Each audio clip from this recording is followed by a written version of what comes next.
ان الحمد للہ نحمده ونستعینه ونستغفره ونعوذ باللہ من شرور انفسنا ومن سیئات اعمالنا من يهده اللہ فلا مضل له ومن يضلله فلا هادی له واشهد ان لا الہ الا اللہ وحدہ لا شریک له واشهد ان محمدا عبدہ ورسولہ اما بعد فان خیر الحدیث کتاب اللہ وخیر الہدی ہدی محمد صلی اللہ علیہ وسلم وشر الامور محدثاتها وکل محدثۃ بدعہ وکل بدعۃ ضلالہ وکل ضلالۃ فی النار. اعوذ باللہ السمیع العلیم من الشیطان الرجیم من ہمزہ ونفخہ ونفثہ. بسم اللہ الرحمن الرحیم. رب اشرح لی صدری ویسر لی امری واحلل عقدۃ من لسانی یفقہوا قولی. بسم اللہ الرحمن الرحیم. ان اللہ وملائکتہ یصلون علی النبی یا ایہا الذین آمنوا صلوا علیہ وسلموا تسلیما. اللہم صل علی محمد وعلی آل محمد کما صلیت علی ابراہیم وعلی آل ابراہیم انک حمید مجید. اللہم بارک علی محمد وعلی آل محمد کما بارکت علی ابراہیم وعلی آل ابراہیم انک حمید مجید. آج انشاءاللہ تعالی قرآن کلاس نمبر 133 میں 14 جون 2014 کو ہفتے کے دن ہم سورۃ الانفال کی آیت نمبر 72 سے شروع کریں گے اور انشاءاللہ سورۃ الانفال مکمل ہو جائے گی. 75 ہی آیات ہیں ٹوٹل اس میں. اور پھر انشاءاللہ تعالی سورۃ التوبہ شروع ہوگی جو کہ ایک ننگی تلوار ہے اور آج کے دور میں ایک مشکل ترین صورت ہے اپنے ترجمہ اور تفسیر کے اعتبار سے. تو انشاءاللہ سورۃ التوبہ کی تمہید میں انشاءاللہ قتال نبوی صلی اللہ علیہ وآلہ وسلم کے کانٹیکسٹ میں جو حکمت ہے اس کو بھی بیان کروں گا اور انشاءاللہ ایک اور ایشو جو اسی کانٹیکسٹ میں آئے گا، حج اکبر اور حج اصغر کا کیا فرق ہے. لیکن پہلے یہ ہم سورۃ الانفال کی آیات مکمل کر لیتے ہیں 72 سے لے کر 75 تاکہ یہ ہماری صورت مکمل ہو جائے. اعوذ باللہ السمیع العلیم من الشیطان الرجیم. بسم اللہ الرحمن الرحیم. ان الذین آمنوا وہاجروا، بے شک وہ لوگ جو ایمان لے کر آئے اور انہوں نے ہجرت کی، یعنی مہاجرین مکہ جو آپ صلی اللہ علیہ وسلم کی آواز پر مدینہ شریف میں جمع ہوئے. اور اس کے پیچھے لاجک کیا تھی وہ سورۃ النساء میں گزر چکی ہے. چونکہ ایک اسلامی سلطنت کا قیام ہونے والا تھا اور اس سلطنت کے قیام کے لیے مین پاور کی ضرورت ہے، اس لیے پھر سورۃ النساء میں فائنل حکم آیا کہ جو شخص ہجرت کر کے مدینہ شریف نہیں جائے گا آپ صلی اللہ علیہ وسلم کی خدمت میں، وہ منافق تصور کیا جائے گا. کیونکہ ساری مین پاور کو مدینہ شریف میں جمع کر کے وہاں سے آپ صلی اللہ علیہ وسلم نے اپنی اس ریولیوشن کو لانچ کرنا تھا. تو بے شک وہ لوگ جو کہ ایمان لے کر آئے اور ہجرت کی، وجاہدوا باموالہم وانفسہم فی سبیل اللہ، اور انہوں نے کوشش کی اپنے مال اور جان کے ذریعے اللہ کی راہ میں. جہادہ عربی میں کہتے ہیں کوشش کو، اس نے کوشش کی. اور جہاد کا بھی جو لغوی معنی ہے وہ ہے کوشش کرنا. اور اسی جہاد کی سب سے سپرلیٹو ڈگری جو ہے وہ ہے قتال. وہ اعلیٰ ترین درجے کی کوشش ہے کہ انسان اپنی جان اپنے رب کے حضور قربان کرنے کے لیے میدان جنگ میں اتر آئے. لیکن جہاد جو ہے وہ کوشش کا نام ہے، سٹرگل کا نام ہے. یہ روزانہ ہر مسلمان کو کرنی پڑتی ہے. آج گرمیوں کے اس موسم کے اندر فجر کی نماز کو مسجد میں تکبیر اولیٰ سے ادا کرنا یہ بڑا مشکل کام ہے، اس کے لیے جہاد کرنا پڑے گا. اسی طریقے سے ابھی انشاءاللہ 2 ہفتے تک رمضان المبارک 1435 ہجری شروع ہونے والا ہے اور یہ ہمارے روزے جو ہیں وہ جولائی کے مہینے میں آ رہے ہیں. تو سخت گرمی ہے، یہ بھی جہاد ہے. اسی طریقے سے ایک عورت جو کہ نقاب کرتی ہے یا حجاب کی پابندی کرتی ہے اس کو بھی جہاد کرنا پڑتا ہے. ایک مسلمان نوجوان مرد اس کو داڑھی رکھنے کے لیے اپنے رشتہ داروں کے خلاف، اپنے دوست احباب کے خلاف جہاد کرنا پڑتا ہے، یعنی کوشش کرنی پڑتی ہے، ان کی تانے سننے پڑتے ہیں. تو جو لوگ ایمان لے کر آئے اور انہوں نے ہجرت کی اور جہاد کیا مال کے ذریعے، یعنی مال کو اپنے رب کے راہ میں خرچ کیا، کیونکہ مال انسان کی ایک ایسی چیز ہے جس سے انسان محبت کرتا ہے، اور جب مال انسان کہیں پر لگاتا ہے تو انسان کی کنوکشن شو ہوتی ہے کہ انسان اس کاز کے لیے واقعی کمیٹڈ ہے۔ وَأَنفُسِهِمْ فِي سَبِيلِ اللَّهِ، اور اپنی جانوں کے ساتھ، اور یہ ہے وہ قتال جو اعلیٰ ترین درجہ ہے جہاد کا۔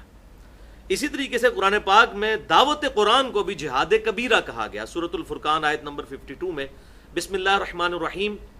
فَلَا تُطِعِ الْكَافِرِينَ وَجَاهِدْهُمْ بِهِ جِهَادًا كَبِيرًا، اے محبوب صلی اللہ علیہ وسلم کافروں کی باتوں کا برا مت مانیے اور اس کتاب کے ذریعے بڑا جہاد کیجیے۔ یہ مکی صورت کی آیت ہے، یعنی دعوت الی القرآن یہ سب سے بڑا جہاد ہے۔ اور ظاہر ہے کہ قتال کے میدان میں بھی وہی اترے گا جس کا کنوکشن والا ایمان ہوگا قرآن کے مطابق۔ اگر اس کا ایمان ہی نہیں ہوگا تو وہ اگر قتال کے میدان میں چلا بھی گیا جوش اور جذبے میں تو وہ ایکسیپٹیبل ہے ہی نہیں اس کی شہادت۔ بخاری اور مسلم کی متفق علیہ حدیث ہے کہ جس شخص نے جو ہے وہ اللہ کے حضور اپنی جان قربان کی اس حال میں کہ اس کی نیت یہ تھی کہ وہ اپنے خاندان کی سربلندی چاہتا تھا، تو اس کی جہاد، اس کی جو شہادت ہے وہ تو نامقبول ہے، مردود ہے۔ اور صحیح مسلم کی وہ مشہور حدیث ہے، قیامت والے دن ایک شہید کو، ایک سخی کو اور ایک قرآن کے قاری اور عالم کو بلایا جائے گا، اور اللہ تعالیٰ سب کو اپنی نعمتیں گنوائے گا اور ان کے جواب میں ان سے پوچھے گا تم نے میرے لیے کیا کیا؟ تو شہید کہے گا میں اللہ کی راہ میں لڑا، تیری راہ میں لڑا اور قتل ہو گیا، اور کیا کرتا ہے اس سے بڑھ کر؟ اللہ تعالیٰ فرمائے گا کہ تو اس لیے لڑا تھا لوگ تجھے کہیں تو بڑا بہادر ہے۔ اب ہے وہ مجاہد تھا لیکن اللہ کی نظر میں وہ زیرو، الٹا اس کو اینڈ پہ دوزخ میں پھینکا جائے گا۔ اسی طریقے سے سخی کہے گا میں نے یا اللہ اتنا کچھ تیرے راہ میں لٹایا، اللہ تعالیٰ فرمائے گا تو نے اس لیے لٹایا تاکہ لوگ تجھے سخی یاد کریں۔ اور آج کے دور کے اعتبار سے سمجھ لیں کہ مسجدوں میں تیرے نام کی پلیٹ لگی ہو کہ یہ ٹائلیں اور یہ وضو خانہ فلاں صاحب نے بنوایا ہے۔ اور اسی طریقے سے ایک قاری جب اس سے پوچھا جائے گا وہ کہے گا یا اللہ میں نے اتنا کچھ کیا، اللہ تعالیٰ فرمائے گا یہ سب کچھ تو نے اپنے علم کی دھاگ لوگوں پہ بٹھانے کے لیے سب کچھ کیا، میرے لیے کچھ نہیں کیا۔ اور تینوں کو اللہ تعالیٰ فرمائے گا جس چیز کے لیے تم نے یہ ایفرٹ کی تمہیں دنیا میں وہ اس کا بدلہ مل چکا ہے۔ تمہیں بہادر کہہ لیا گیا، تمہیں سخی کہہ لیا گیا، تمہیں بہت بڑا علامہ اور عالم کہہ لیا گیا، اب میرے پاس تمہارے لیے کوئی اجر نہیں ہے۔ اور آپ صلی اللہ علیہ وسلم کے الفاظ ہیں صحیح مسلم میں کہ پھر اللہ تعالیٰ تینوں کو اوندے منہ کر کے دوزخ میں ڈال دے گا، وَلِعَوْذُ بِاللَّهِ تَعَالَى اللہم اجرنا من النار۔ تو وہ لوگ جو ایمان لے کر آئے اور انہوں نے جہاد کیا اپنے مال کے ذریعے اور اپنی جانوں کے ذریعے اللہ کی راہ میں، والذین آووا ونصروا، اور وہ لوگ کہ جنہوں نے ان مہاجرین کو پناہ دی اور ان کی مدد کی، اور یہی لفظ ہے ونصروا سے جسی سے انصار نکلا، مہاجرین مکہ اور انصار مدینہ۔ انصار مدینہ تھے جنہوں نے مہاجرین مکہ کو پناہ دی، تو اللہ تعالیٰ ان دونوں کو گنوا رہا ہے ان کی قربانیوں کو کہ وہ لوگ جنہوں نے ہجرت کی اور اپنے مال اور جان کے ذریعے قتال کیا، اور وہ لوگ جنہوں نے ان کو پناہ دی اور مدد کی، اولئک بعضهم اولیاء بعض، یہ ہیں بعض جو بعض کے دوست ہیں۔ یعنی اصل دوستی، اصل یاری، اصل مودت اور محبت وہ دین کے رشتے میں، یہ آپس میں دوست ہیں۔ اور انصار و مہاجر جب بھائی بنائے گئے تو آپ کے علم میں یہاں تک لوگوں نے اگر کسی کی 2 بیویاں تھیں تو اس نے کہا ان دونوں میں سے ایک پسند کر لو، میں چھوڑ دیتا ہوں، تم مجھ سے شادی کر لو اگر تم اتنے غریب ہو کہ تم حق مہر کی رقم افورڈ نہیں کر سکتے، اس درجے تک۔ والذین آمنوا ولم یہاجروا، اور وہ لوگ جو ایمان لے کر آئے اور انہوں نے ہجرت نہیں کی، ما لکم من ولایتہم من شیء، ان کی تمہارے ہاں کوئی ولایت نہیں ہے، کوئی وراثت والی دوستی نہیں ہے، اگرچہ وہ سگے بھی ہیں بہن بھائی، اگر انہوں نے ہجرت نہیں کی ہے تو وہ تمہارے دوست نہیں ہے۔ حتی یہاجروا، یہاں تک کہ وہ ہجرت کر لیں، ہجرت کریں گے پھر تمہاری دوستی۔ اب اس سے بھی یہ بات پتہ چل گئی کہ خونی رشتہ بھی صحیح رشتہ نہیں رہے گا اگر دین کے اعتبار سے وہ مضبوط نہیں ہے۔ اس میں ایک ایکسیپشن آئی پھر سورۃ النساء کے اندر کہ جو لوگ کمزور ہیں جیسے عورتیں ہیں یا بہت بوڑھے لوگ ہیں یا معذور ہیں، ان کو اللہ تعالیٰ نے ایکسیپشن دے دی کہ اگر انہوں نے ہجرت نہیں کی تو ان کو اللہ تعالیٰ معاف کر دے گا، لیکن جنہوں نے تمام سرکمسٹانسز صحیح ہوتے ہوئے صرف نفس کی سستی کی وجہ سے ہجرت نہیں کی تو وہاں تو اللہ تعالیٰ نے فرما دیا کہ مرتد اور کافر ہو چکے ہیں، وہ واجب القتل ہے۔ وَلِعَوْذُ بِاللَّهِ تَعَالَى وَإِنِ اسْتَنصَرُوكُمْ فِي الدِّينِ، اور اگر تم اگر وہ تم سے مدد طلب کریں دین کے معاملے میں فعلیکم النصر، تو تم پر واجب ہے ان کی مدد کرنا. یعنی اب وہاں پر اگر وہ کبھی ان کے ساتھ کوئی ایسی پرابلم آئے تو تم ان کی مدد کر سکتے ہو، لیکن یہ بھی اوپن نہیں ہے. یہاں پھر وہی انڈیا پاکستان والا کنفلکٹ آ جائے گا. الا علی قوم بینکم وبینہم میثاق، ہاں مگر ایسی قوم جن کے اور تمہارے درمیان اگر کوئی عہد ہو چکا ہے، وہ کافر قوم ہے اور اس سے تمہارا کوئی معاہدہ ہے، اس کافر ملک کے اگر مسلمان آپ کو مدد کے لیے پکارتے ہیں پھر آپ ان کی مدد نہیں کر سکتے. کیونکہ اسلامک پالیٹکس جو ہے وہ تو براڈر سینس میں انٹرنیشنل لیول پہ دیکھی جائے گی. یہ نہیں ہے کہ دو چار بندوں کے پیچھے ایک پوری حکومت جس کا پوری دوسری غیر مسلم حکومت کے ساتھ ایک معاہدہ چل رہا ہے اس کو توڑ دیا جائے گا. ایسا نہیں ہوگا. وہاں پر یہ معاملہ ہوگا کہ ایسے لوگ جن پر ظلم ہو رہا ہے وہ ہجرت کر کے اسلامی ملک میں آ جائیں. ان دو چار بندوں کے پیچھے یہ کام نہیں کیا جائے گا کہ اس ملک کے ساتھ اعلان جنگ کر دیا جائے. تو یہی رونا جو میں روتا ہوں کہ ہمارے بھی انڈیا پاکستان کے درمیان امن کی آشا چل رہی ہوتی ہے اور پھر اندر خانے انڈیا جو ہے یہاں پر اپنے بندے گھساتا ہے اور ہمارے لوگ وہاں پر، اور اس طریقے سے عجیب کھچڑی پکائی ہوئی ہے. اور تقریباً 2.25 ارب انسان دونوں طرف کے ملا کے ان کو انہوں نے ظلم کی چکی میں پیسا ہوا ہے اپنی صرف حکومت چلانے کے لیے اور اپنا آرڈر چلانے کے لیے، والعیاذ باللہ تعالی. تو یہ اب دیکھ لیں قرآن پاک میں یہ بڑی کلیئر کٹ بات آ رہی ہے. اور اس سے پہلے بھی سورۃ الانفال کی آیت نمبر 58 میں بھی آیا تھا کہ اگر تمہارا کسی غیر مسلم قوم کے ساتھ معاہدہ ہے تو تم اعلانیہ معاہدہ توڑو گے اور ان کو مہلت دو گے. اس طریقے سے نہیں ہے کہ تم اوپر سے معاہدہ کر لو اور اندر خانے ان کے ساتھ لڑائی بھی جاری رکھو اور گریلا وار. یہ اسلام میں بالکل حرام ہے اور اس میں نے بڑی ڈیٹیل کے ساتھ اس کو ایڈریس کیا تھا، خصوصاً انڈیا پاکستان کے کنفلکٹ کے حوالے سے. اور اسی کا تقریباً 15-20 منٹ کا ایک کلپ ہمارے فیس بک کے جو اکاؤنٹ ہمارے بھائی چلاتے ہیں اس میں انہوں نے اپلوڈ بھی کیا ہوا ہے. اور وہ پوری ڈیٹیل گفتگو مسئلہ نمبر 87 کے نام سے اہل سنت پاک.com پہ اپلوڈ ہے. اسلامی طرز حکومت کے 3 بنیادی اصول، ان میں سے یہ ایک پہلا اصول تھا. باقی 2 اصول اس میں ڈیٹیل سے موجود ہیں، آج ان کا انشاءاللہ ذکر بھی آئے گا. تو اگر تم سے وہ دین کے طور پر مدد مانگے تم ان کی مدد کر سکتے ہو، لیکن اگر اس قوم کے ساتھ تمہارا میثاق ہے پھر نہیں. واللہ بما تعملون بصیر، اور اللہ تعالی دیکھ رہا ہے جو کچھ تم اعمال کرتے ہو. والذین کفروا بعضهم اولیاء بعض، اور جن لوگوں نے کفر اختیار کیا ہے وہ بعض کے دوست ہیں. جس طرح مسلمان اسلام کے رشتے میں بندھے ہوئے ہیں، اسی طریقے سے کفر وہ اسلام دشمنی کے رشتے میں آپس میں بندھا ہوا ہے. الا تفعلوه تکن فتنۃ فی الارض وفساد کبیر، اگر تم ان احکامات پر عمل نہیں کرو گے، یعنی اسلامی حکومت چلانے کے لیے جو اللہ تعالیٰ گائیڈ لائنز دے رہا ہے، جن میں سے ٹاپ آف دا لسٹ سورۃ الانفال کی آیت نمبر 58 میں آئی کہ جس قوم سے معاہدہ ہے اگر توڑنا ہے تو اعلانیہ توڑنا ہے. اور اب آ گیا کہ اگر وہاں پر مسلمان بھی رہتے ہیں اس قوم کے اندر اور تمہیں مدد کے لیے پکاریں اور تمہارا اس قوم کے ساتھ معاہدہ ہو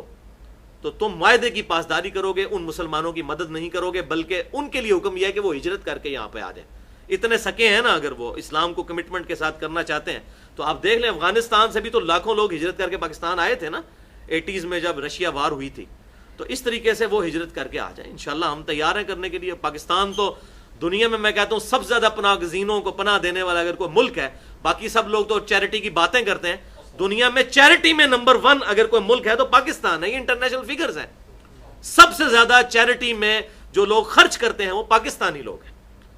اپنے مسلمان بھائیوں کو پناہ دینے والے، لاکھوں لوگوں کو پناہ دی. لیکن یہ کام نہیں ہو سکتا کہ اوپر سے امن کی آشا چل رہی ہے اور اندر جو ہے وہاں پہ بھی مجاہدین گھسے ہوئے ہیں اور وہاں سے راک ایجنٹ جو ہے وہ بلوچستان کے اندر اور پاکستان کے اندر گھس کے تو حرکتیں کر رہے ہیں. یہ بالکل ذلیل حرکت ہے،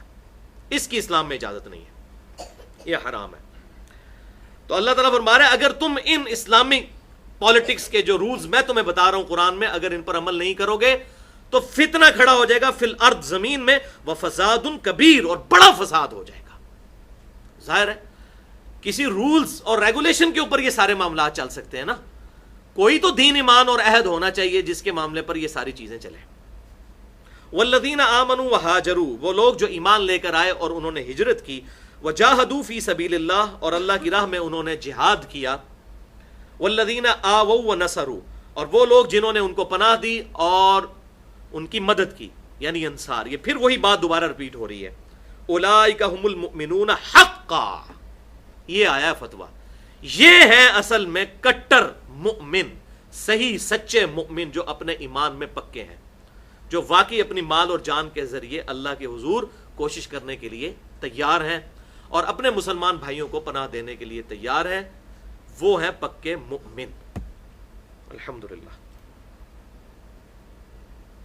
لہم مغفرۃ ورزق کریم، ان کے لیے ہے مغفرت اور پاکیزہ روزی، اللہ کے ہاں عزت کی روزی۔ والذین آمنوا من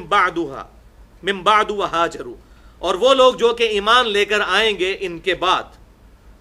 اور ہجرت کریں گے، وجاہدوا معکم، اور وہ تمہارے ساتھ مل کر جہاد کریں گے، فاولئک منکم، تو وہ بھی تم میں ہی شمار کیے جائیں گے۔ یعنی یہ نہیں ہوگا کہ تم جو ہے وہ جونیئر مسلمان ہو اور ہم سینئر مسلمان ہیں، یہ فرق نہیں ہوگا۔ لیکن ایک بات ہے جو سورۃ الحدید میں آئی کہ جو لوگ فتح مکہ سے پہلے ایمان لے کر آئے اور جو بعد میں، وہ برابر نہیں ہو سکتے، وہ بات تو ہے۔ فتح مکہ سے پہلے یا صلح حدیبیہ سے پہلے ایمان لانے کا مطلب تھا کہ آپ نے اپنی جان اللہ کے حضور پیش کر دی، کسی بھی وقت یہ جان اللہ کے حضور پیش کی جا سکتی ہے۔ اور صلح حدیبیہ یا فتح مکہ کے بعد جو لوگ مسلمان ہوئے تو اس وقت تو اسلام لانے میں ہی عافیت تھی، کیونکہ مسلمانوں کا پلڑا بھاری ہو چکا تھا۔ اس حوالے سے آپ صلی اللہ علیہ وسلم بھی اس کا خاص خیال رکھا کرتے تھے۔ اب اس پہ کافی احادیث موجود ہیں، ایک صحیح مسلم میں حدیث ہے جو بخاری میں بھی ہے لیکن مسلم کے الفاظ ذرا ڈیٹیل کے ساتھ ہیں، جو ہمارا ریسرچ پیپر 5A ہے، رافضیت، ناسبیت اور یزیدیت کا تحقیقی جائزہ، اس کے پہلے پیج پہ پورے ریفرنس کے ساتھ میں نے یہ حدیث ڈالی ہوئی ہے کہ سیدنا خالد ابن ولید رضی اللہ تعالیٰ عنہ نے ایک دفعہ سیدنا عبد الرحمن بن عوف کو لڑائی جھگڑے کے دوران گالیاں دے دی۔ ظاہر انسان ہے، پیغمبر تو نہیں ہے، غلطی ہو سکتی ہے۔ تو سیدنا عبد الرحمن بن عوف رضی اللہ تعالیٰ عنہ نے آپ صلی اللہ علیہ وسلم کو اس کی شکایت کی، تو آپ صلی اللہ علیہ وسلم نے سیدنا خالد ابن ولید رضی اللہ تعالیٰ عنہ کو بلا کر ڈانٹا، اور مسلم شریف کے الفاظ ہیں، آپ صلی اللہ علیہ وسلم نے فرمایا حضرت خالد ابن ولید کو مخاطب کر کے کہ تم میرے صحابہ کو گالی مت دو، اب تم میں سے اگر کوئی احد پہاڑ کے برابر بھی سونا خیرات کر دے تو میرے صحابہ میں سے جس نے ایک مد آدھا کلو گندم خیرات کی تھی اللہ کے حضور یا اس سے بھی آدھی، اس کے برابر نہیں پہنچ سکتے۔ یہ خالد ابن ولید کو حضور صلی اللہ علیہ وسلم نے کہا تھا، حالانکہ وہ بھی صحابی تھے، لیکن آپ صلی اللہ علیہ وسلم نے فرق کر دیا۔ خالد ابن ولید صلح حدیبیہ سے پہلے کے مسلمان نہیں تھے، وہ بعد میں ہوئے، اس وقت مسلمانوں کا پلڑا بھاری ہو چکا تھا۔ اور عبد الرحمن بن عوف رضی اللہ تعالیٰ عنہ شروع سے اسلام کے پکے خادم تھے۔ تو خالد ابن ولید کو، یہی وہ حدیث ہے جس کا یہ چند منافقین اور ناسبی قسم کے لوگ آدھی حدیث کوٹ کرتے ہیں، میرے صحابہ کو گالی مت دو، میرے صحابہ کو گالی مت دو، پوری حدیث تو بتائیں۔ یہ پرٹیکولر خالد ابن ولید کو حضور صلی اللہ علیہ وسلم نے کہا تھا خالد تم میرے صحابہ کو گالی مت دو۔ تو اسی لیے میں کہتا ہوں کہ امیر معاویہ رضی اللہ تعالیٰ عنہ کے دور میں جو ممبروں پر حضرت علی کو گالیاں دی گئیں تو وہ بالکل اسی طریقے سے جرم ہے جس طرح آج اہل تشیع اور رافضی جو ہیں صحابہ کرام کو گالیاں دے رہے ہیں۔ کیوں؟ بخاری اور مسلم کی متفق علیہ حدیث ہے، آپ صلی اللہ علیہ وسلم نے فرمایا اگر میری بیٹی فاطمہ بھی چوری کرے گی تو میں اس کے بھی ہاتھ کٹوا دیتا، اور تم میں سے اگلی قومیں اسی لیے ہلاک ہوئیں کہ ان کے اشرافیہ کے لیے اور قوانین ہوتے تھے اور غریب لوگوں کے اور قوانین ہوتے تھے۔ تو اس حوالے سے یہ مکمل گفتگو میری مختلف لیکچرز ریکارڈ ہے، اور ایک ریسرچ پیپر بھی ہے، واقعہ کربلا کا حقیقی پس منظر 50 صحیح الاسناد احادیث کی روشنی میں، اس میں میں نے یہ سارے ایشوز ریزالو کیے ہیں الحمدللہ۔ بہرحال یہاں پر یہ معاملہ کلیئر ہو گیا کہ جو بعد میں بھی مؤمن ہوں گے اور وہ جہاد کریں گے اللہ تعالیٰ ان کو اجر دے گا، لیکن ظاہر ہے کہ ان کے برابر کے وہ لوگ نہیں ہو سکتے۔ اور اب ایک ساتھ پوائنٹ کلیئر کر دیا اسی آیت میں، وَأُولُو الْأَرْحَامِ بَعْضُهُمْ أَوْلَىٰ بِبَعْضٍ فِي كِتَابِ اللَّهِ، اور وراثت کے اعتبار سے جو رشتے ہیں وہ زیادہ حقدار ہیں جو کتاب اللہ میں بیان ہوئے ہیں۔ یعنی یہ جو اسلام کی جو دوستی ہے مہاجر اور انصار کی، اس سے کوئی یہ رزلٹ نہ نکال دے کہ انصار کے مرنے کے بعد اس کا وارث اس کا مہاجر بھائی ہوگا، ایسا نہیں ہے، وہ رشتہ وہی رہے گا جو خونی رشتہ ہے، اس میں چینج نہیں آ سکتی۔ بات سمجھ آئی؟ یہ اسلامی رشتہ ہے، اس کی وجہ سے کسی کو وراثت نہیں مل سکتی کہ اگر کوئی کہے جی میں اس کا انصار کا بھائی ہوں تو انصار مر گیا تو اس کی وراثت میں مجھے حصہ ملے، وہ نہیں۔ وراثت کے حقدار وہی ہیں جو سورۃ النساء کے شروع میں ہی بیان ہوا، جس میں میرا مسئلہ نمبر 22 ہے، وراثت کے صحیح احکام و مسائل، تقریباً 70 منٹ کی گفتگو۔ اس میں کیسے وراثت تقسیم ہونی ہے میں نے ڈیٹیل کے ساتھ، ایک عام آدمی کو بھی بات سمجھ آئے وہ ڈیٹیل کے ساتھ بات بیان کی ہے۔ تو یہ جو انصار اور مہاجر ہیں یہ اسلامی رشتے میں ضرور بھائی ہیں، لیکن وراثت تقسیم نہیں ہوگی۔ یہ اللہ تعالیٰ نے معاملہ بالکل کلیئر کر دیا۔ ان اللہ بکل شیء علیم، بے شک اللہ تعالیٰ ہر چیز کا خوب علم رکھنے والا ہے۔ اور ظاہر ہے کہ اس کے علم کا ہی تقاضا ہے کہ اس نے یہ بھی پوائنٹ نہیں چھوڑا، کہیں ایسا نہ ہو کہ انصار بھائی اور انصار اور مہاجر کے بھائی کے رشتے کی وجہ سے کوئی وراثت کا حقدار بن بیٹھے۔ وہ کہہ دیا کہ نہیں، وراثت کے حقدار وہی ہیں جو کتاب اللہ میں بیان ہو چکے ہیں، وہی وارث ہو گئے۔ الحمدللہ سورۃ الانفال ہماری مکمل ہوئی۔ اب جناب ننگی تلوار سورۃ التوبہ شروع ہونے لگی ہے آج۔ تو اس سورۃ التوبہ کے حوالے سے انشاءاللہ میں کچھ تمہیدی پوائنٹس بیان کروں گا تاکہ ہمیں کچھ چیزیں کلیئر ہو جائیں اس سورت کے حوالے سے۔ بھائیو، سورۃ التوبہ قرآن پاک میں ترتیب کے اعتبار سے 9 نمبر پہ سورت ہے۔ یہ مدنی سورت ہے، اور سورۃ الانفال اور سورۃ التوبہ یہ جوڑوں کی شکل میں ہے، جس طرح سورہ بقرہ اور سورہ آل عمران جوڑے کی شکل میں ہے۔ سورۃ الانفال کے اندر غزوہ بدر کی لائیو کمنٹری موجود ہے، اور جو کہ اسلام کا پہلا غزوہ تھا، اور سورۃ التوبہ کے اندر اسلام کا جو آخری غزوہ ہے غزوہ تبوک، اس کی لائیو کمنٹری، اس کے حوالے سے بڑی ڈیٹیل گفتگو موجود ہے۔ وہ انشاءاللہ جب آئے گی تو میں بتاتا چلا جاؤں گا۔ بہرحال یہ سورت بڑی اہمیت کی حامل ہے، اور اس کے مضامین مشکل ترین مضامین میں سے ہیں سمجھنے کے اعتبار سے، لیکن یہ موسٹ انٹرسٹنگ سورت ہے اور ایمان کو مضبوط کرنے والی سورت ہے، اور تقریباً آخر میں نازل ہونے والی سورتوں میں سے ہے سورۃ التوبہ۔ تو سورۃ التوبہ کے کانٹیکسٹ میں انشاءاللہ میں 5 علمی پوائنٹس ڈسکس کروں گا۔ علمی پوائنٹ نمبر 1، سورۃ التوبہ کے شروع میں آپ دیکھ رہے ہوں گے کہ بسم اللہ الرحمن الرحیم نہیں لکھا ہوا۔ اب اس کی ریزن کیا ہے؟ اس کے حوالے سے مختلف جھوٹی من گڑھت روایات لوگ پیش کرتے ہیں، علماء کی آراء پیش کرتے ہیں، جو میں سمجھتا ہوں کہ اس قابل نہیں کہ ہم ان کو یہاں پر ڈسکس کریں، کیونکہ یہ مصحف جو ہے یہ آپ صلی اللہ علیہ وسلم نے اپنی مبارک زندگی میں خود لکھوایا ہے، اور جب یہ مصحف لکھوایا اِنَّا نَحْنُ نَزَّلْنَا الذِّكْرَ وَإِنَّا لَهُ لَحَافِظُونَ، اس الذکر قرآن کو ہم نے نازل کیا اور ہم اس کی حفاظت کرنے والے ہیں۔ آپ صلی اللہ علیہ وسلم یہ مکمل مصحف لکھا کر گئے، اور صحیح بخاری میں آتا ہے کہ آپ صلی اللہ علیہ وسلم ہر سال پورے قرآن کا دورہ حضرت جبریل کے ساتھ کرتے تھے، اور آخری سال جس سال آپ کی وفات ہوئی، آپ صلی اللہ علیہ وسلم نے 2 دفعہ حضرت جبریل کے ساتھ اس کو مکمل طور پر ان کو سنایا اور دورہ کیا۔ تو ظاہر ہے کہ آپ صلی اللہ علیہ وسلم اس کی مکمل ترتیب لکھوا کر گئے۔ آپ صلی اللہ علیہ وسلم نے بسم اللہ الرحمن الرحیم اس میں نہیں لکھوایا۔ اس قرآن کی ترتیب توقیفی ہے، اللہ تعالیٰ کے بتانے کی وجہ سے آپ صلی اللہ علیہ وسلم نے امت کو بتائی، اگرچہ اس کی ترتیب نزولی ڈیفرنٹ ہے، لیکن آج بھی لوح محفوظ میں جو قرآن پاک ہے وہ اسی فارم میں ہے جس کی ہمارے پاس یہ کاپی موجود ہے، اسی فارم میں اس کی ترتیب یہی ہے الحمدللہ، اس پہ امت کا اجماع ہے۔ تو اس کے بارے میں ہم وہی بات کریں گے جو سورہ آل عمران کے شروع میں آئی، کہ جو ایمان والے ہیں وہ کہتے ہیں کہ یہ کتاب اللہ کی طرف سے ہے، ہم اس کتاب پر ایمان لاتے ہیں، اس کی تمام محکمات اور متشابہات پر ایمان لاتے ہیں، اور پھر ہم اللہ کے حضور یہ دعا کرتے ہیں ربنا لا تزغ قلوبنا بعد اذ ہدیتنا وہب لنا من لدنک رحمہ انک انت الوہاب، اے رب ہمارے دلوں کو مت ٹیڑھا کرنا بعد اس کے کہ تو نے ہمیں ہدایت عطا فرمائی، اور ہمیں اپنے پاس سے رحمت عطا فرما، بے شک تو عطا فرمانے والا ہے۔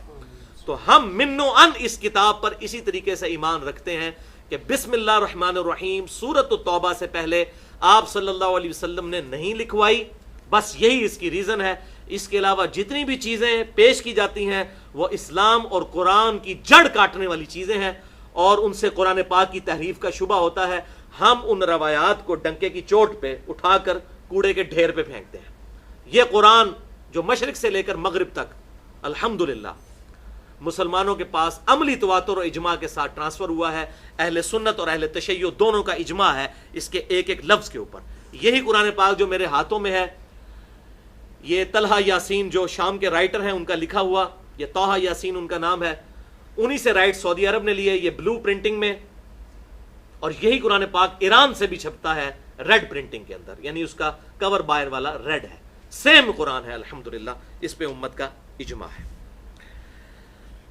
علمی پوائنٹ نمبر 2 وہ یہ ہے بھائیوں کہ اگرچہ بسم اللہ الرحمن الرحیم سورۃ التوبہ کے شروع میں تو نہیں لکھا گیا، لیکن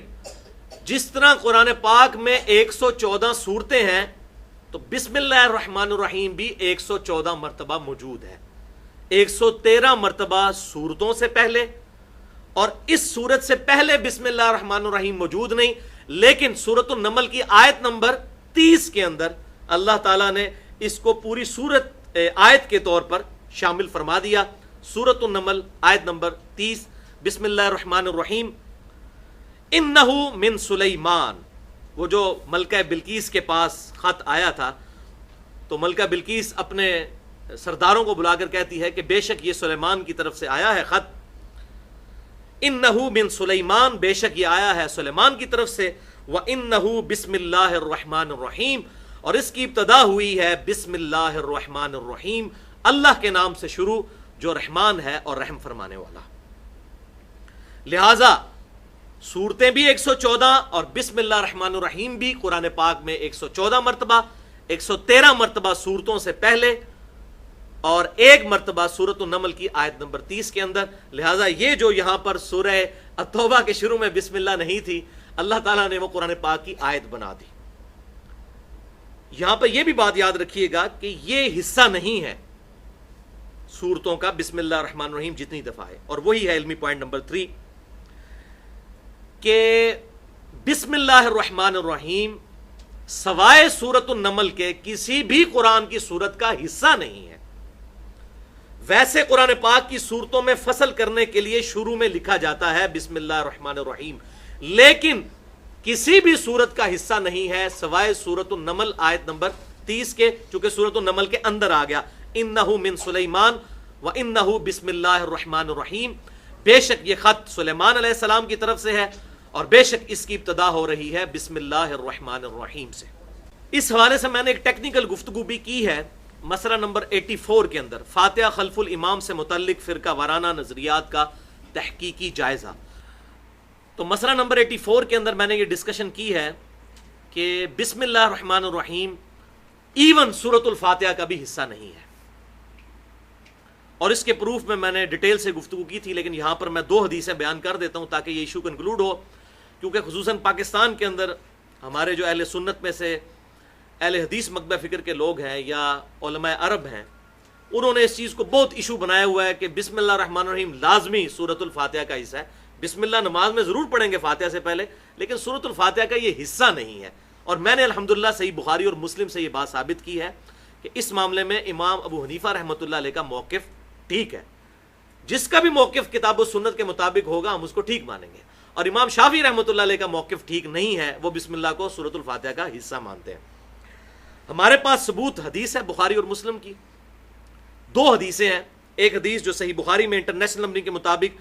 4703 نمبر حدیث ہے کہ آپ صلی اللہ علیہ وسلم نے فرمایا کہ سورۃ العظم من القرآن، قرآن کی سب سے عظیم سورت، اور 7 مثانی، اور قرآن عظیم جو سورۃ الحجر کی آیت نمبر 87 میں آیا، 3 چیزیں آپ نے ذکر کی صلی اللہ علیہ وسلم۔ سورۃ العظم من القرآن، قرآن کی سب سے عظیم سورت، اور 7 مثانی جو سورۃ الحجر میں آیا کہ بار بار دہرائی جانے والی 7 آیات، وہ قرآن العظیم، اور قرآن عظیم تیسری چیز۔ یہ تینوں خصوصیتیں جس سورت کی ہیں آپ صلی اللہ علیہ وسلم نے فرمایا وہ سورت ہے الحمدللہ رب العالمین۔ اب آپ نے بسم اللہ سے نہیں شروع کیا، ورنہ آپ کہتے جی وہ سورت ہے بسم اللہ الرحمن الرحیم الحمدللہ رب العالمین، ایسا نہیں ہوا۔ اور یہ ہوتا تھا کہ آپ صلی اللہ علیہ وسلم بسا اوقات جب اس طرح کرتے تھے بسم اللہ الرحمن الرحیم تلاوت بھی کیا کرتے تھے، لیکن چونکہ یہ کنٹروورشل چیز بننی تھی آپ صلی اللہ علیہ وسلم نے کلیئر کر دی، فرما دیا آپ صلی اللہ علیہ وسلم نے کہ وہ سورت ہے الحمدللہ رب العالمین۔ یہ بخاری کی حدیث اس بات کا ثبوت ہے کہ بسم اللہ سورۃ الفاتحہ کا حصہ نہیں۔ اب الحمدللہ پاکستان میں دارالسلام والوں نے جو ہے اگرچہ اہل حدیث مکتبہ فکر سے ہیں لیکن انہوں نے جرأت کی ہے اور حسینیت کا علم بلند کیا ہے، یعنی معاشرے سے بغاوت کرتے ہوئے اب جو انہوں نے قرآن پرنٹ کرنے شروع کیے ہیں، تو میں نے الحمدللہ قرآن دیکھے ہیں، انہوں نے بسم اللہ کے آگے جو 1 نمبر تھا وہ ہٹا دیا ہے، اب بسم اللہ کو بغیر نمبرنگ کے لکھتے ہیں سورۃ الفاتحہ میں، اور سورۃ الفاتحہ کی نمبرنگ انہوں نے الحمدللہ رب العالمین سے شروع کی ہے، تو یہ میں ان کو کریڈٹ دیتا ہوں اس حوالے سے۔ اور یہی اہل حدیث مکتبہ فکر کے لوگوں کی خوبصورتی ہے کہ ان کو جب حق بات پتہ چلتی ہے تو وہ ضد چھوڑ دیتے ہیں، اور اسی کی پیروی باقی لوگوں کو بھی کرنی چاہیے اس حوالے سے، چاہے وہ اہل تشیع ہوں یا بریلوی ہوں یا دیوبندی ہوں، حنفی ہوں، شافعی ہوں، مالکی ہوں، ہم تمام اہل قبلہ کو مسلمان سمجھتے ہیں، باقی علمی اختلاف اپنی جگہ ان سے موجود رہے گا۔ بہرحال، اور یہی حدیث جب اگلے طرق میں بخاری میں آتی ہے 4704، اس میں آپ صلی اللہ علیہ وسلم نے فرمایا کہ ام القرآن، قرآن کی ماں، قرآن کی جڑ، وہ سورۃ الفاتحہ ہے، الحمدللہ رب العالمین۔ دوسری حدیث صحیح مسلم کی بڑی مشہور حدیث ہے، اور امام مسلم اس کے 4 طرق لے کر آئے ہیں انٹرنیشنل نمبرنگ کے مطابق 878 سے لے کر 881 تک، بڑی لمبی حدیث ہے۔ حضرت ابو ہریرہ رضی اللہ تعالیٰ عنہ کہتے ہیں، حدیث قدسی ہے، آپ صلی اللہ علیہ وسلم نے فرمایا کہ اللہ تعالیٰ نے فرمایا، حدیث قدسی شروع ہوتی ہے، پہلے آپ صلی اللہ علیہ وسلم کے الفاظ ہیں، اس کی نماز ناقص ہے، ناقص ہے، ناقص ہے جو نماز میں سورۃ الفاتحہ نہیں پڑھتا۔ اور پھر حضرت ابو ہریرہ نے اس کی دلیل میں آپ صلی اللہ علیہ وسلم کی حدیث قدسی بیان کی، جو اللہ تعالیٰ کے ریفرنس سے آپ صلی اللہ علیہ وسلم نے بیان کی کہ اللہ تعالیٰ فرماتا ہے کہ میں نے نماز کو اپنے اور اپنے بندے کے درمیان برابر تقسیم کر لیا ہے،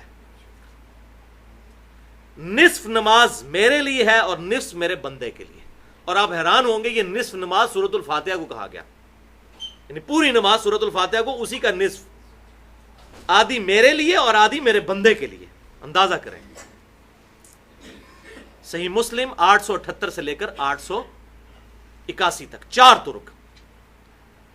پھر آپ صلی اللہ علیہ وسلم نے فرمایا کہ اللہ تعالیٰ فرماتا ہے، پہلے کیا سن لیا آپ نے کہ سورۃ الفاتحہ پوری نماز بن گئی، کہ نماز آدھی میرے لیے آدھی میرے بندے کے لیے۔ پھر اللہ تعالیٰ فرماتا ہے کہ جب میرا بندہ کہتا ہے الحمدللہ رب العالمین، اب بسم اللہ سے نہیں شروع کیا، تو میں کہتا ہوں میرے بندے نے میری حمد بیان کی، پہلی آیت ہوگی۔ جب وہ کہتا ہے الرحمن الرحیم، تو میں کہتا ہوں کہ میرے بندے نے میری ثنا کی، دوسری آیت ہوگی۔ تیسری آیت مالک یوم الدین، جب وہ یہ کہتا ہے مالک یوم الدین، یوم جزا کا مالک، تو میں کہتا ہوں میرے بندے نے میری بزرگی کا اعتراف کر لیا۔ یہ 3 آیات ایک طرف ہوگی۔ پھر جب میرا بندہ کہتا ہے ایاک نعبد و ایاک نستعین، تو یہ میرے اور میرے بندے کے درمیان کامن بانڈ ہے، اس کو بھی آپ آدھا کر لیں، ایاک نعبد و ایاک نستعین، ایاک نعبد، اے اللہ ہم تیری ہی عبادت کرتے ہیں، و ایاک نستعین، اور تجھ سے دعا مانگتے ہیں، غائب میں مدد مانگتے ہیں۔ تو یہ پہلی 3 آیات پلس چوتھی کا بھی نصف ہو جاتا ہے، یہ سب کی سب اللہ کی تعریف ہے۔ الحمدللہ رب العالمین، اللہ کی تعریف، الرحمن الرحیم تعریف، مالک یوم الدین تعریف، ایاک نعبد تیری عبادت کرتے ہیں، یہ بھی اسی کی تعریف ہے۔ اب وَإِيَّاكَ نَسْتَعِينَ سے آگے دعا شروع ہو جاتی ہے، وَإِيَّاكَ نَسْتَعِينَ، اسی لیے کہا یہ میرے اور میرے بندے کے درمیان چوتھی آیت کامن ہو گئی، ایاک نعبد وَإِيَّاكَ نَسْتَعِينَ، پس میرے بندے نے جو مجھ سے مانگا میں نے اسے عطا کیا۔ اور جب میرا بندہ کہتا ہے اہدنا الصراط المستقیم صراط الذین انعمت علیہم، 2 آیتیں ہوگی، غیر المغضوب علیہم ولا الضالین آمین، تو پس میرے بندے نے جو مجھ سے مانگا میں اسے عطا کر دیتا ہوں، الحمدللہ۔ تو یہ 7 آیات ہو گئیں، ایاک نعبد و ایاک نستعین کامن بانڈ، 3 آیتیں اس سے پہلے الحمدللہ رب العالمین الرحمن الرحیم مالک یوم الدین، 3 آیتیں اس کے بعد اہدنا الصراط المستقیم صراط الذین انعمت علیہم غیر المغضوب علیہم ولا الضالین آمین۔ اچھا یہ جو صراط الذین انعمت علیہم ہے، اس کے آگے بعض کا دائرہ نہیں ڈلا ہوتا، خالی وہ آیت کا نمبر لکھا ہوتا ہے، اس سے لوگ کہتے ہیں یہ آیت نہیں ہے، تو آیت کا نمبر لکھا ہوا ہوتا ہے، یہ پتہ نہیں کتابت شروع سے اس طریقے سے چلتی آ رہی ہے اس لیے لوگوں نے چھیڑی نہیں، ورنہ اس پہ آیت کا نمبر لکھا ہوا ہوتا ہے۔ لہٰذا یہ الحمدللہ بات کلیئر ہو گئی کہ سورۃ التوبہ میں اگرچہ بسم اللہ الرحمن الرحیم سے سٹارٹ نہیں ہوا، لیکن قرآن پاک میں 114 مرتبہ سورہ بسم اللہ الرحمن الرحیم موجود ہے، لیکن آیت کے طور پر صرف ایک جگہ ہے، سورۃ النمل آیت نمبر 30، انہ من سلیمان و انہ بسم اللہ الرحمن الرحیم، باقی کسی سورت کا حصہ بسم اللہ ہے ہی نہیں۔ علمی پوائنٹ نمبر 4، سورۃ التوبہ کی تلاوت شروع کرنے سے پہلے بسم اللہ الرحمن الرحیم نہیں پڑھا جائے گا، لیکن چونکہ یہ قرآن ہے، قرآن شروع کرنے سے پہلے اعوذ باللہ من الشیطان الرجیم پڑھنا واجب ہے، اور اس کا حکم قرآن پاک کے اندر موجود ہے۔ سورۃ النحل کی آیت نمبر 98، بسم اللہ الرحمن الرحیم، فَإِذَا قَرَأْتَ الْقُرْآنَ فَاسْتَعِذْ بِاللَّهِ مِنَ الشَّيْطَانِ الرَّجِيمِ، پس جب کبھی بھی تم قرآن کی تلاوت کرو تو اس سے پہلے اللہ تعالیٰ کی پناہ مانگ لیا کرو شیطان مردود کے شر سے۔ اس آیت کے تحت چاہے سورۃ التوبہ ہو یا کوئی اور سورت، اس سے پہلے اعوذ باللہ من الشیطان الرجیم پڑھنا واجب ہے۔ بسم اللہ نہ بھی پڑھے خیر ہے، اور سورت کے ساتھ بھی، لیکن اعوذ باللہ من الشیطان الرجیم پڑھنا ضروری ہے جب بھی آپ قرآن لے کر بیٹھیں گے۔ لیکن جب سورت نئے سرے سے سٹارٹ کر رہے ہیں تو چونکہ اس کی فصل بسم اللہ الرحمن الرحیم کے ساتھ ہے، اس وقت پڑھ لیں۔ باقی بیچ میں سے کہیں سے شروع کرتے ہیں، جب کوئی بھی سورت درمیان سے کسی 2 یا تیسرے رکوع سے، تو بس اعوذ باللہ من الشیطان الرجیم پڑھ لینا کافی ہے، بسم اللہ پڑھنے کی حاجت نہیں ہے۔ علمی پوائنٹ نمبر 5، سورۃ التوبہ کا مرکزی ٹاپک ہے قتال۔ جس طرح سورۃ الانفال کے شروع میں نے تمہیدی گفتگو کی تھی 1 گھنٹے کی، تو یہاں پر بھی یاد رکھیں سورۃ التوبہ کا بھی مرکزی ٹاپک ہے قتال، جو اسلام کا سمم بونم ہے۔ امانوئل کانٹ کی فلسفی میں ہائیسٹ گڈ آف اینی فلسفی از نون ایز سمم بونم، کسی بھی فلسفے کا سب سے اچھی اچھائی اس کو کہتے ہیں سمم بونم، اور اسلام کا سمم بونم یہ ہے کوئی شخص اپنے کنوکشن والے ایمان میں یہاں تک آگے چلا جائے کہ جب اس کے رب کی طرف سے پکار آئے تو وہ اپنے رب کے حضور اپنی جان قربان کرنے کے لیے تیار ہو جائے، کسی دوسرے مسلمان کو قتل کرنے کے لیے تیار نہ ہو جائے، جب ضرورت پڑے واقعی شرعی حدود کے اندر قتال کی اس صورت میں۔ آج کل جو میجورٹی قتال ہو رہا ہے اللہ ماشاءاللہ، وہ تو ایسا قتال ہے جس کی نہ سورۃ التوبہ میں کوئی گنجائش ہے نہ سورۃ الانفال کے اندر۔ تو اس حوالے سے میں نے سورۃ الانفال کے شروع میں بھی مسئلہ نمبر 85 کے نام سے ہماری وہ گفتگو اپلوڈ ہے، قتال اور قرآن نبی صلی اللہ علیہ وسلم کی 2 خصوصیات۔ یہاں پر بھی میں تھوڑا سا اس حوالے سے گفتگو کر دیتا ہوں کہ بھائیو، آپ صلی اللہ علیہ وسلم کو باقی انبیاء کرام علیہم السلام پر اس حوالے سے ڈسٹنگوش فضیلت حاصل ہے کہ آپ صلی اللہ علیہ وسلم کا معجزہ فزیکل فینومینا آف نیچر کو ٹینجیبل فارم میں توڑنے والا نہیں ہے، حصی معجزہ نہیں ہے جس کی بنیاد پر دعوی نبوت ہو۔ حصی معجزات آپ صلی اللہ علیہ وسلم کے بہت ہیں، لیکن ایسا معجزہ جس کی بنیاد پر آپ صلی اللہ علیہ وسلم کی نبوت پر دعویٰ کیا جائے، وہ صرف یہ ہے القرآن، جو قیامت تک کے لیے معجزہ ہے۔ حصی معجزات اگر ہوتے بھی تو آج ہم ویڈیو تو نہیں ان کی دکھا سکتے کسی کو، لیکن آپ صلی اللہ علیہ وسلم کا یہ زندہ معجزہ آج ہمارے ہاتھوں میں موجود ہے، ہم لوگوں کو بتا سکتے ہیں کہ یہ ہے وہ معجزہ جس کی بنیاد پر دعوی نبوت ہے، اور اسی وجہ سے آج غیر مسلم تیزی کے ساتھ اسلام لے کر آ رہے ہیں۔ آج میرا ٹاپک نہیں ہے، اس حوالے سے میں نے مسئلہ نمبر 64 کے نام سے گفتگو کی ہے بڑی ڈیٹیل، تو اس میں آپ دیکھ سکتے ہیں قرآن پاک کے جو آج معجزات سامنے آ رہے ہیں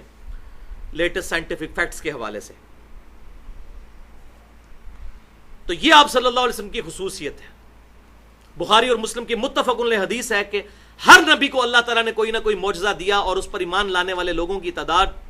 ڈپینڈ کرتی تھی اس معجزے کے اوپر، اور مجھے اللہ تعالیٰ نے وہی کا معجزہ دیا ہے۔ میں اللہ تعالیٰ سے امید کرتا ہوں کہ قیامت والے دن سب سے زیادہ امتی فالوورز پیروکار میرے ہوں گے، کیونکہ میرا معجزہ سب سے بڑھ کر ہے۔ یہ آپ صلی اللہ علیہ وسلم نے ارشاد فرمایا۔ اچھا، یہ ہوگی ایک خصوصیت جو مسئلہ نمبر 85 میں میں نے ڈیٹیل سے ڈسکس کی تھی۔ دوسری خصوصیت جو اب کھل کر سورۃ التوبہ میں آپ کے سامنے آئے گی انشاءاللہ تعالی، معاملہ بالکل واضح ہو جائے گا، وہ ہے عذاب استیصال کا مسئلہ۔ یہ بہت ٹیکنیکل گفتگو ہے قتال نبوی صلی اللہ علیہ وسلم کی حکمت کے حوالے سے۔ عذاب استیصال کا مسئلہ، بھائیو، جب بھی کوئی نبی اللہ تعالیٰ کی طرف سے دنیا میں آیا اور اس نے اپنی دعوت لوگوں کے سامنے رکھی، کچھ لوگوں نے اس نبی کی دعوت قبول کی، کچھ نے انکار کر دیا، پھر اللہ تعالیٰ کی طرف سے دھمکیاں آئیں، اور الٹیمیٹلی پھر اللہ تعالیٰ کا عذاب اس امت پر آیا، ان لوگوں پر جنہوں نے اس وقت کے پیغمبر کی دعوت کو قبول نہیں کیا. اور ہمارے سامنے بہت مثالیں موجود ہیں قرآن پاک کے اندر. سورۃ الاعراف میں ہم پڑھ چکے حضرت ہود علیہ السلام کی قوم، پھر حضرت صالح علیہ السلام کی قوم، پھر حضرت لوط علیہ السلام کی قوم، حضرت موسیٰ علیہ السلام کی قوم، حضرت شعیب علیہ السلام کی قوم. یہ سارے کے سارے ان کی قومیں جن لوگوں نے ایمان نہیں لے کر آئے وہ سارے ہلاک کیے گئے. اللہ تعالیٰ کی طرف سے عذاب استیصال آیا، جڑ کاٹنے والا عذاب. ہمارے محبوب صلی اللہ علیہ وسلم نے بھی ایک دعوت لوگوں کے سامنے رکھی. کچھ لوگوں نے دعوت قبول کی، جنہوں نے نہیں قبول کی ان کو 13 سال تک مکی دور میں مسلسل قرآن پاک میں دھمکیاں ملتی رہیں کہ تم پر وہی عذاب آ جائے گا جو اگلی قوموں پر آیا تھا اگر تم ایمان نہیں لے کر آؤ گے. لیکن عذاب آیا کوئی نہیں. عذاب آیا لیکن اس دفعہ عذاب کی شکل مختلف تھی. جس طرح آپ صلی اللہ علیہ وسلم کا معجزہ مختلف ہے، حسی نہیں ہے بلکہ انٹلیکچوئل معجزہ ہے یہ قرآن پاک، اسی طریقے سے آپ صلی اللہ علیہ وسلم کے کیس میں عذاب استیصال بھی ڈیفرنٹ ہوا، اور وہ ہوا قتال، کہ اللہ تعالیٰ نے آپ صلی اللہ علیہ وسلم کے مبارک ہاتھوں سے اور آپ کے جانثار صحابہ کرام علیہم رضوان کے ہاتھوں سے کفار کو قتل کروایا. اور اسی کا ذکر اب سورۃ التوبہ کے اندر آئے گا کہ 4 مہینے کی تمہیں مہلت دی جاتی ہے، یا تو اسلام قبول کر لو یا پھر جزیرہ نمایا عرب چھوڑ کر چلے جاؤ، ادروائز جہاں پائے جاؤ گے قتل کیے جاؤ گے. اور پھر سورۃ التوبہ کی آیت نمبر 14 کے اندر آئے گا کہ اللہ تعالیٰ فرماتا ہے کہ اے مسلمانوں، اللہ تعالیٰ چاہتا ہے تمہارے ہاتھوں سے ان کو عذاب دے. اور سورۃ الانفال میں بھی گزر چکا آیت نمبر 19 میں کہ اے کفار مکہ، تم یہ فتح مانگتے تھے، کہتے تھے فیصلے کا دن آ جائے، فتح کا دن آ جائے، کہاں ہے وہ عذاب؟ تم بار بار ہمارے نبی سے ڈیمانڈ کرتے تھے. لو عذاب کی پہلی قسط غزوہ بدر کی شکل میں آئی، 70 سردار ان کے مارے گئے. تو عذاب استیصال کی پہلی قسط غزوہ بدر، دوسری قسط غزوہ احد، تیسری پھر غزوہ خندق، پھر بعد میں صلح حدیبیہ ہو گئی. اور یہودیوں کے اوپر بھی عذاب کی قسط ٹوٹی 7 ہجری کے اندر. 6 ہجری میں صلح حدیبیہ، 7 ہجری میں غزوہ خیبر، اور 8 ہجری میں فتح مکہ ہوا. اور پھر 9 ہجری میں فائنل قسط انٹرنیشنل لیول کے اوپر مسلمانوں کی دھاک بیٹھ گئی غزوہ تبوک کی فارم میں، اور وہ سورۃ التوبہ کے اندر ذکر آئے گا. اور غزوہ حنین بھی اسی دوران ہوا. تو یہ آپ صلی اللہ علیہ وسلم کی خصوصیت ہے، کیونکہ اللہ تعالیٰ نے وعدہ کیا ہے قرآن پاک میں سورۃ الصف کے اندر، سورۃ التوبہ کے اندر، اسی طریقے سے سورۃ الفتح کے اندر بسم اللہ الرحمن الرحیم هو الذی ارسل رسولہ بالہدی ودین الحق لیظہرہ علی الدین کلہ ولو کرہ المشرکون. ایک جگہ آتا ہے ولو کرہ الکافرون. وہی اللہ ہے جس نے اپنے محبوب صلی اللہ علیہ وسلم کو، اس رسول کو الہدا یعنی قرآن کے ساتھ اور دین حق کے ساتھ مبعوث کیا تاکہ اس دین کو باقی ادیان پر غالب کر دیں. تو ظاہر ہے جب کفر کا نظام ہوگا، بدماش لوگ حکمران ہوں گے، تو بدماش کبھی اپنی سیٹیں نہیں چھوڑتے. الٹیمیٹلی قتال ایز اے لاسٹ ریزورٹ کے طور پر قتال اور جنگ کی کیفیت اختیار کرنی پڑے گی. اور تمام انبیاء کرام علیہ السلام نے ایسے معاملات کیے. لہٰذا آج کے جیوز اور کرسچنز جو قتال کے اوپر جو ہے اعتراض کرتے ہیں، تو اس کا ٹیکنیکل جواب بھی آ گیا کہ بھائی آپ لوگوں نے تو قتال کرنے سے انکار کر دیا تھا نا. بنی اسرائیل نے موسیٰ علیہ السلام کو چٹا جواب دے دیا تھا کہ جاؤ تم اور تمہارا رب جا کے لڑے. تو اللہ تعالیٰ نے ان کے اوپر پھر سختی فرمائی، 40 سال تک صحرائے سینا کے اندر وہ پھرتے رہے. سورہ المائدہ کے اندر گزرا ہے. لیکن ہمارے محبوب صلی اللہ علیہ وسلم کو اللہ تعالیٰ نے جانثار صحابہ دیے. وہاں اللہ تعالیٰ نے فرعونیوں کو سمندر میں غرق کیا، عذاب استیصال اس طرح آیا. لیکن یہاں پر آپ صلی اللہ علیہ وسلم کے جانثار صحابہ موجود تھے، ان کے ہاتھوں سے عذاب دلوایا. اور آخری قسط جو ہے وہ فتح مکہ کے موقع پر آئی، یا اس کے بعد غزوہ حنین سمجھ لیں، وہ آخری قسط تھی جو مشرکین عرب پر آئی. اور پھر انٹرنیشنل لیول پر جو ہماری یہ غزوہ تبوک ہوئی، آپ صلی اللہ علیہ وسلم وہاں پر گئے. وہ جنگ تو نہیں ہو سکی، لیکن انٹرنیشنل لیول پر آپ صلی اللہ علیہ وسلم اور مسلمانوں کی دھاک الحمدللہ بیٹھ گئی. لہٰذا یہ عذاب استیصال ہے. یہ اس طریقے سے نہیں ہے کہ ہر مسلمان اٹھے اور دوسرے کافر کو جو اس کو نظر آتا ہے وہ قتل کرنا شروع کر دے. آؤٹ آف کانٹیکسٹ اس حوالے سے لوگ چیزیں پیش کرتے ہیں، وہ بالکل غلط ہیں. لہٰذا یہ ساری میں نے تمہید اس لیے کی تاکہ ہمیں سورۃ التوبہ اس حوالے سے سمجھ آ جائے. باقی انشاءاللہ آج ہم صرف 6 آیات کور کریں گے اور اس حوالے سے 4 حدیثیں، اور پھر ہماری یہ گفتگو مکمل ہو جائے گی. اب جلدی جلدی ان کو ہم پڑھ لیتے ہیں. بسم اللہ نہیں پڑھیں گے، لیکن اعوذ باللہ من الشیطان الرجیم پڑھنے کا حکم ہے. اعوذ باللہ السمیع العلیم من الشیطان الرجیم من ہمزہ ونفخہ ونفثہ. براءۃ من اللہ ورسولہ، دیکھ لیں کتنا سخت الفاظ ہی دیکھ لیں، اللہ اور اس کے رسول کی طرف سے قطع تعلقی ہے، اعلان برات ہے، الی الذین عاہدتم من المشرکین، ان مشرکین کے ساتھ جن کے ساتھ تم نے عہد کیا ہوا تھا، بس اب عہد ختم۔ کیوں؟ مسلمانوں کا پلڑا ہو چکا ہے بھاری، انہوں نے یونیلیٹرلی صلح حدیبیہ جو مسلمانوں کا معاہدہ ہوا تھا مشرکین کے ساتھ، ان کے ایک قبیلے نے توڑ دیا۔ اللہ تعالیٰ نے فرمایا اب ہم اس معاہدے کو آگے پروسیڈ نہیں کریں گے، یہ سارا معاہدہ اب ختم، کیونکہ انہوں نے خود توڑا ہے، اب آگے اس کو رینیو نہیں کیا جائے گا، کیونکہ رینیو کرنے کا مطلب یہ تھا کہ کفر کو پھر جمع ہونے کی جو ہے مہلت دے دی جاتی۔ تو اعلان قطع تعلقی ہے، اعلان برات ہے اللہ اور اس کے رسول کی طرف سے ان لوگوں کی طرف جن سے تمہارا عہد تھا مشرکین میں سے۔ فسیحوا فی الارض اربعۃ اشہر، تو اے مشرکو اب 4 مہینے کا الٹیمیٹم ہے، زمین میں چل پھر سکتے ہو تو پھر لو۔ وَاعْلَمُوا، اور تم جان لو، انکم غیر معجز اللہ، اللہ تعالیٰ کو تم عاجز نہیں کر سکو گے، وَأَنَّ اللَّهَ مُخْزِي الْكَافِرِينَ، اور بے شک اللہ تعالیٰ کافروں کو رسوا کر کے رہے گا۔ اب دیکھ لیں کتنی سختی سے اس کا آغاز ہو رہا ہے، ادھر رحمان رحیم والی تو بات ہی کوئی نہیں نا جی، بسم اللہ الرحمن الرحیم کیسے آئے اس کے شروع میں؟ سختی سے ہی اس کا آغاز ہو رہا ہے کہ 4 مہینے کا الٹیمیٹم ہے، جزیرہ نمایا عرب چھوڑ کر چلے جاؤ، ادروائز وہ آگے آ جائے گا، تمہیں قتل کیا جائے گا۔ اس کانٹیکسٹ میں جو حدیثیں ہیں 4 وہ انشاءاللہ میں اینڈ پہ بیان کر دوں گا، اس سے معاملہ بالکل کھل کر آپ کے سامنے آ جائے گا۔ وَأَذَانٌ مِّنَ اللَّهِ وَرَسُولِهِ، اور اعلان عام ہے اللہ اور اس کے رسول کی طرف سے، إِلَى النَّاسِ، لوگوں کی طرف، یوم الحج الاکبر، اس بڑے حج کے دن، اور یہ حج تھا حجۃ الوداع سے 1 سال پہلے کا حج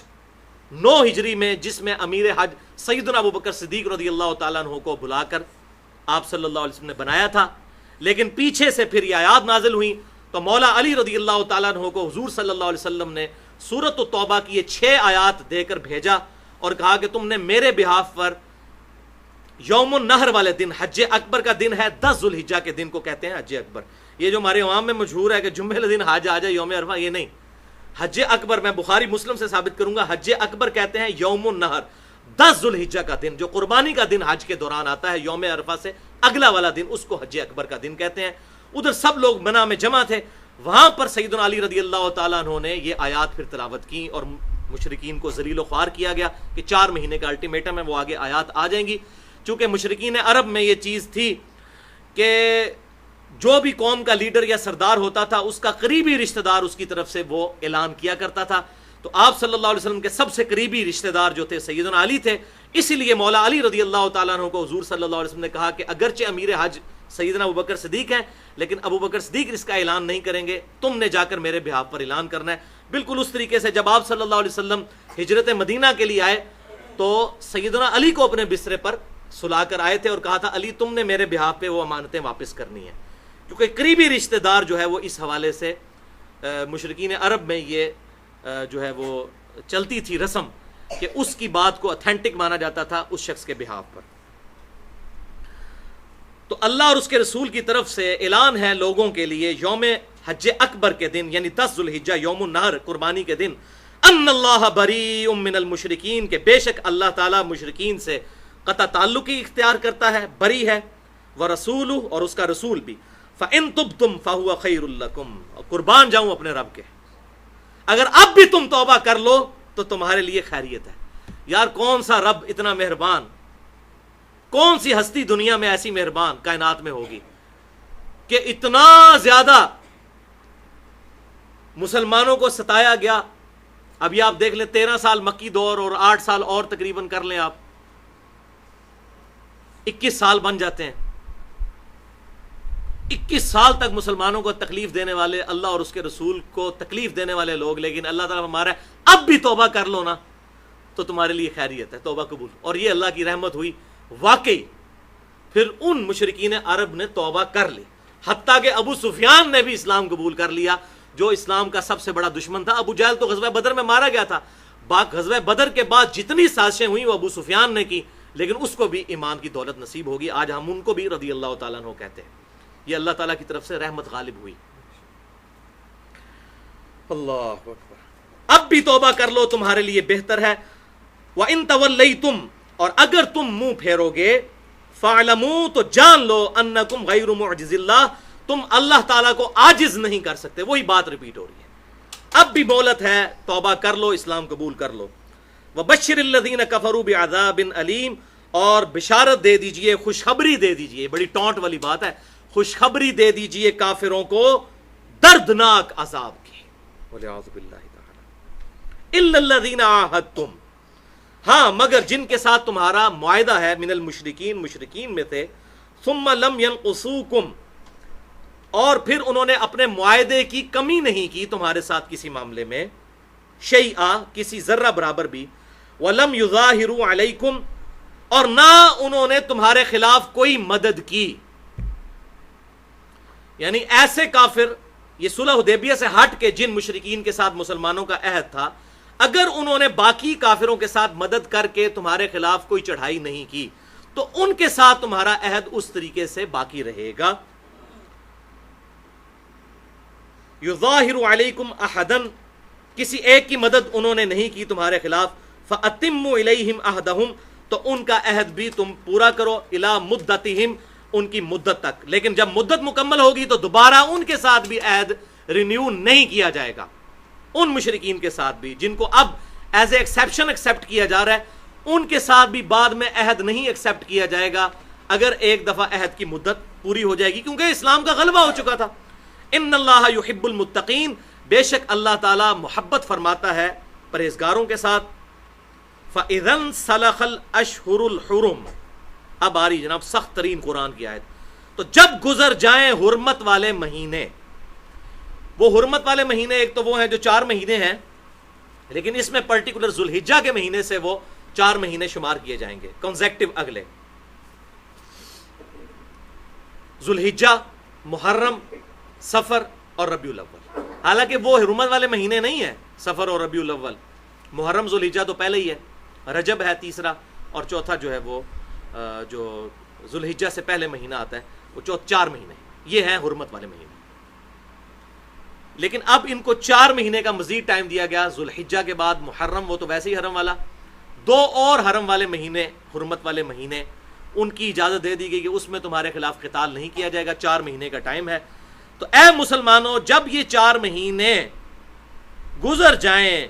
فاقتلوا المشرکین حیث وجدتموہم تو جہاں کہیں بھی تم مشرکوں کو پاؤ قتل کر دو. یہ وہ آیت ہے جو آج یہ اٹھا لیتے ہیں کافر اور کہتے ہیں جی قرآن میں لکھا ہے جہاں بھی کوئی کافر نظر آئے اس کو قتل کر دو. تو یہ پورا کانٹیکسٹ چل رہا ہے, یہ اس وقت کے کافروں کی بات ہے جن کے ساتھ عہد تھا, ان کو 21 سال تک مہلت دی گئی, اس کے بعد بھی مہلت دی گئی کہ اسلام قبول کر لو یا یہ جزیرہ نما عرب چھوڑ کے چلے جاؤ, ادھر رہنا نہیں ہے, اس کے بعد تمہارے ساتھ یہ معاملہ ہوگا. تو پاؤ ان کو جہاں پر بھی, حیث وجدتموہم جہاں کہیں بھی پاؤ ان کو قتل کر دو, وخذوہم واحصروہم واقعدوا لہم کل مرصد اور انہیں گرفتار کرو, گھیرے میں لے لو اور ان کے لیے دھاک میں بیٹھ جاؤ, جہاں بھی ان کو پکڑو قتل کرنے کے لیے ان کو ساروں کو. اور حتیٰ کہ کچھ لوگ ایسے بھی تھے, اب یہ ایک علیحدہ سے ٹاپک ہے, اس کو میں ایڈریس کروں, کہ جن کے بارے میں آپ صلی اللہ علیہ وسلم نے یہاں تک فرما دیا تھا اگر وہ غلاف کعبہ میں بھی چھپ جائیں تو ان کو وہاں پر بھی قتل کیا جائے. انہی میں سے ایک بندہ تھا, سنن نسائی میں آتا ہے, جس کو حضرت عثمان غنی نے چھپا لیا تھا, اور پھر حضرت عثمان غنی کے خلاف جو بغاوت بلند ہوئی وہی شخص اس کا سبب بنا, اور اس کو حضور صلی اللہ علیہ وسلم کے سامنے پیش کر دیا, اور وہ پھر ایک معاملہ ہوا. آپ صلی اللہ علیہ وسلم اس پہ ناراض بھی ہوئے کہ میں نے تو اس کے قتل کا حکم دیا تھا, اس کے لیے تو توبہ کی اب گنجائش نہیں تھی, لیکن حضرت عثمان غنی رضی اللہ تعالیٰ عنہ نے اپنی رشتہ داری کی وجہ سے یہ کیا, اور بعد میں اسی شخص کی وجہ سے مصر میں جو ہے وہ, یہ کوئی سبائی فتنہ, یہ تو سب جھوٹ مچایا ہوا ہے ان لوگوں نے, سبائی فتنہ کا تو کہیں پورے حدیث کی کتابوں میں کہیں ذکر نہیں ہے. حضرت عثمان کے خلاف سبائی فتنہ نہیں تھا, وہ تو بعد میں آیا. تو بیسیکلی جو پبلک ریئیکشن لوگوں کا آیا تھا تو انہی لوگوں میں یہ بندہ بھی شامل تھا. بہرحال ایک علیحدہ سے ٹاپک ہے. اور اسی میں اکرمہ بن ابی جہل بھی تھے, جن کے بارے میں سنن نسائی میں ڈیٹیل میں آتا ہے کہ وہ پھر جزیرہ عرب چھوڑ کر بھاگ گئے سمندر کے اندر. جب بیچ میں پہنچے تو بھنور کے اندر کشتی پھنس گئی, وہاں سب لوگ اللہ کو پکارنا شروع کر دیا سب نے. تو انہوں نے کہا تم اب اپنے لات منات عزا ان بتوں کو کیوں نہیں پکارتے؟ انہوں نے کہا وہ بت جو ہے خشکی تک ہیں, جب سمندر میں آ گئے نا, یہاں پر صرف ایک اللہ کو پکارا جائے گا تو وہ نجات دے گا. وہاں اکرمہ بن ابی جہل ابو جہل کا بیٹا جس نے اسلام نہیں قبول کیا، عرب کی سرزمین چھوڑ کر چلا گیا، اس نے کہا کہ اے اللہ تو نے ایک بار مجھے مہلت دے دی تو میں حضور کے قدموں میں حاضری دے کے اسلام قبول کر لوں گا، اور وہ اس بھنور سے بچ گیا، پھر جا کے اس نے اسلام قبول کیا الحمدللہ، اور پکا مؤمن ثابت ہوا، اور پھر جنگ یرموک میں مسلمانوں کی طرف سے ایک بڑے جرنیلوں میں سے جرنیل تھے ابو عبیدہ ابن جراح کے انڈر، جنگ یرموک میں وہ شہید ہوئے، اکرمہ بن ابی جہل رضی اللہ تعالیٰ عنہ الحمدللہ۔ تو انہوں نے بھی، وہ بھی اسی کا حصہ بنے۔ یہ پورا واقعہ سنن نسائی کے اندر صحیح سند کے ساتھ موجود ہے۔ تو ہر طرف دھاگ لگا کر بیٹھ جاؤ ان کو قتل کرنے کے لیے۔ فَإِن تَابُوا وَأَقَامُوا الصَّلَاةَ، اب پھر بھی جو اس میں دے دی مہلت، اگر یہ توبہ کر لیں اور نماز قائم کر لیں، وَآتَوُا الزَّکَاةَ، اور زکوٰۃ بھی ادا کریں۔ اس سے یہ بات پتہ چل گئی کہ سیدنا ابوبکر صدیق کا قتال جو منکرین زکوٰۃ کے خلاف تھا وہ بالکل ٹھیک تھا، کیونکہ اللہ تعالیٰ نے قتل سے بچنے کی جو شرائط رکھی ہیں ایمان لانے کے بعد، وہ نماز کو قائم کرنا اور زکوٰۃ کو بھی دینا ہے۔ زکوٰۃ بھی اسی طریقے سے فرض ہے جس طرح کہ نماز۔ فَخَلُّوا سَبِيلَهُمْ، تو چھوڑ دو ان کا راستہ، یعنی ان کو پھر قتل نہ کرو۔ ان اللہ غفور رحیم، بے شک اللہ تعالیٰ بھی تو معاف فرمانے والا مہربان ہے۔ وَإِنْ أَحَدٌ مِّنَ الْمُشْرِكِينَ اسْتَجَارَكَ، اور اگر کوئی شخص مشرکوں میں سے پناہ طلب کرے، فَآجِرْهُ حَتَّى يَسْمَعَ كَلَامَ اللَّهِ، تو مسلمانوں تم اس مشرک کو پناہ دے دو یہاں تک کہ وہ اللہ کی کتاب سن لے۔ اب ایسے مشرک بھی تھے جو اپنے صرف سرداروں کے پیچھے لگ کے اسلام سے دور تھے، انہوں نے ابھی تک قرآن سنا ہی نہیں تھا، قرآن سنتے تو اثر کرتا، اور ایسے بھی کئی لوگ تھے پھر جب قرآن سنا تو وہ مسلمان بھی ہو گئے الحمدللہ۔ تو یہاں پر بھی اللہ تعالیٰ نے وہ آپ صلی اللہ علیہ وسلم کی دوسری خصوصیت ذکر کر دی کہ ان کا دل پھیرنا ہے تو ان کو لے آؤ کسی ایسی خاص جگہ پہ جہاں پر یہ قرآن ایک دفعہ سن لیں۔ جو ہمارا انڈیا پاکستان بنگلہ دیش کا مولوی کہتا ہے قرآن ڈائریکٹ نہ پڑھنا گمراہ ہو جاؤ گے، اور گورا جو ہے وہ یہی قرآن پڑھ کے مسلمان ہو رہے ہیں انگریزی میں ترجمہ پڑھ کے۔ یہاں بھی اللہ تعالیٰ کیا فرما رہا ہے، اگر کوئی مشرک پناہ مانگے اور وہ چاہتا ہے کہ مجھے چار چھوڑ دو، تو اس کو ایسی جگہ پر لے آؤ جو ایک بار وہ کلام اللہ سن لے۔ ثم ابلغہ مأمنہ، پھر اس کو پہنچا دو اس کی امن والی امانت والی جگہ پر، جس قبیلے کا ہے وہاں تک پہنچا دو، لیکن ایک بار اسے قرآن کی دعوت پیش ضرور کر دو۔ ذالک بانہم قوم لا یعلمون، یہ اس لیے کہ بے شک یہ ایسی قوم ہے جو لا علم ہے، بےچارے جاہل لوگ ہیں، ان کو ابھی تک دعوت پہنچی نہیں ہے، خاندانی تعصب کی وجہ سے نبی صلی اللہ علیہ وسلم کے مخالف بنے ہیں۔ تمہاری تھوڑی سی کوشش ہو سکتا ہے ان کو اسلام کی طرف لے آئے۔ اور مجھے یہاں پر وہ بات بھی یاد آ گئی جو بخاری اور مسلم کی متفق علیہ حدیث ہے، آپ صلی اللہ علیہ وسلم نے مولا علی کو جب غزوہ خیبر کے موقع پر جھنڈا دیا تو فرمایا اے علی پہلے جا کر ان پر دعوت پیش کرنا، اگر تیری دعوت کی وجہ سے ایک بندے نے بھی اسلام قبول کر لیا تیرے لیے سرخ اونٹوں سے بہتر ہے۔ عین میدان جنگ میں غزوہ خیبر، جبکہ خیبر فتح نہیں ہو رہا تھا، اتنے مسلمانوں کے صحابہ کرام علیہ رضوان مسلمانوں کی طرف سے شہید ہو چکے تھے، اتنے غصے کے عالم میں بھی آپ صلی اللہ علیہ وسلم نے دعوت کا دامن نہیں چھوڑا۔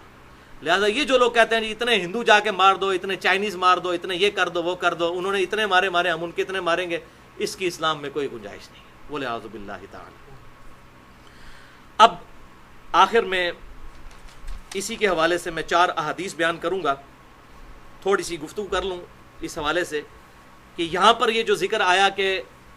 اللہ اور اس کے رسول کی طرف سے اعلان برات ہے، یعنی اب یہ اعلانیہ عہد توڑ دیا گیا، تو سب سے پہلے اللہ تعالیٰ نے خود اس آیت پر عمل کیا جس کا مسلمانوں کو حکم دیا تھا، جس پہ میں نے مسئلہ نمبر 87 ریکارڈ کروایا تھا، اسلامی طرز حکومت کے 3 اصول۔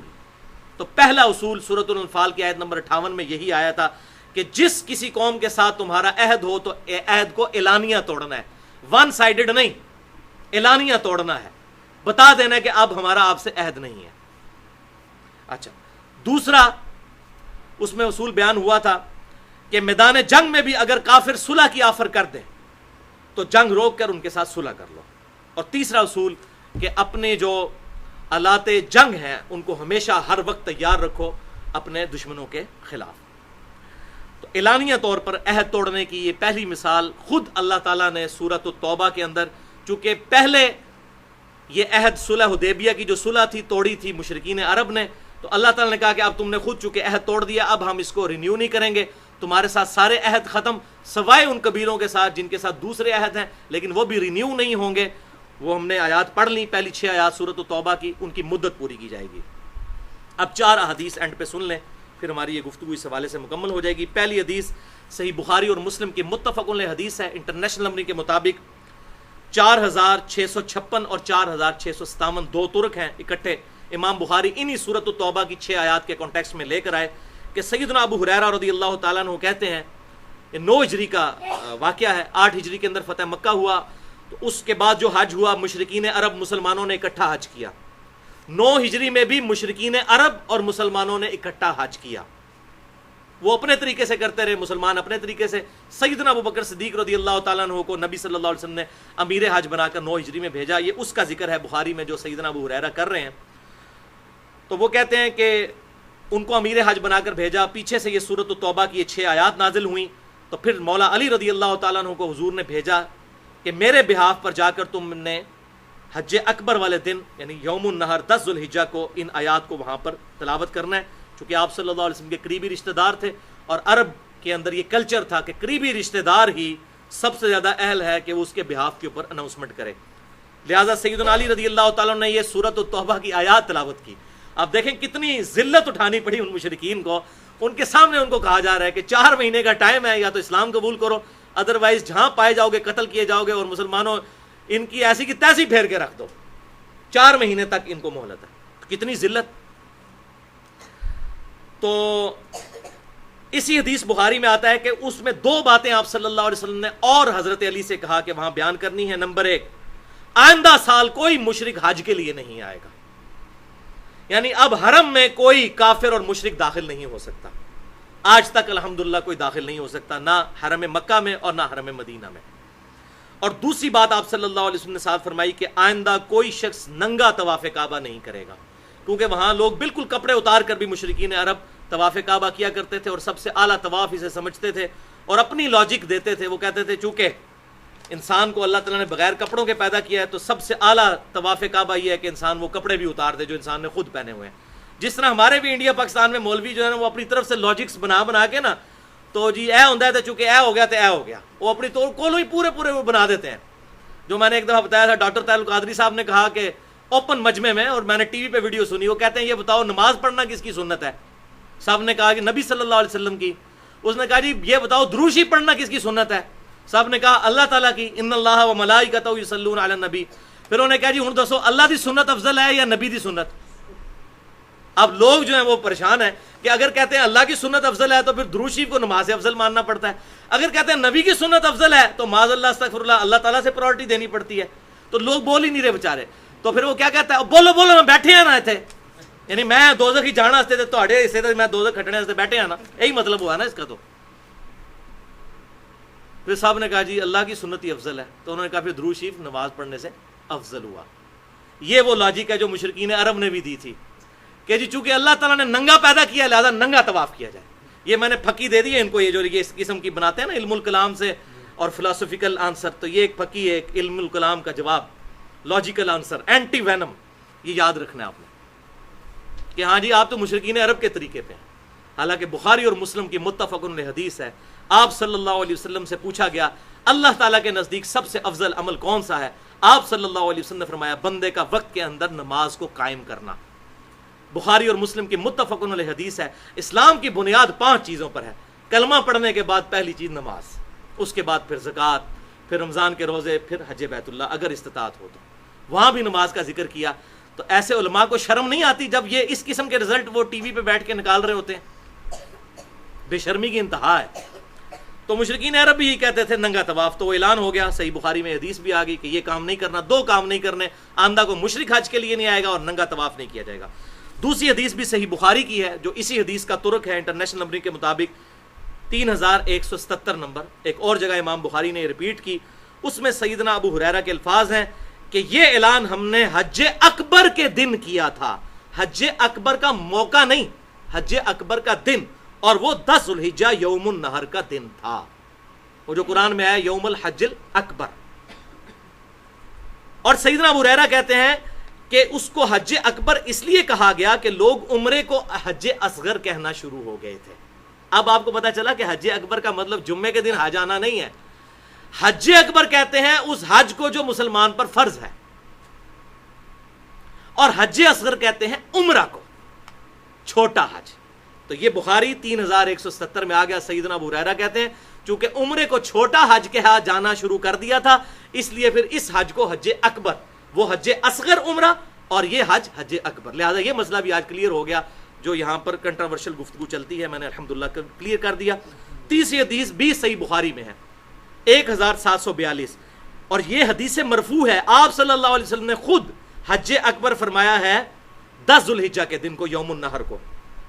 بڑی مشہور حدیث آپ نے سنی ہوگی کہ آپ صلی اللہ علیہ وسلم نے فرمایا یوم النحر جو حجۃ الوداع کا خطبہ، ایک تو یوم عرفہ کو دیا، وہ جمعے کے دن تھا 9 ذوالحجہ کو، ایک 10 ذوالحجہ کو آپ کا خطبہ ہے جو بخاری اور مسلم دونوں میں ہے۔ مسئلہ نمبر 66A میں نے وہ ڈیٹیل سے بیان کیا ہے، محرم اور واقعہ کربلا سے متعلق 5 علمی پوائنٹس، وہ پوری حدیث بیان کی ہے، اس کا کچھ ٹکڑا میں یہاں پر بیان کرتا ہوں۔ صحیح بخاری 1742، آپ صلی اللہ علیہ وسلم نے فرمایا تمہارا خون، تمہارا مال اور تمہاری عزت ایک دوسرے پر اسی طریقے سے حرام ہے جس طرح کہ آج کے دن کی حرمت ہے، یعنی یوم النحر 10 ذوالحجہ کی حرمت،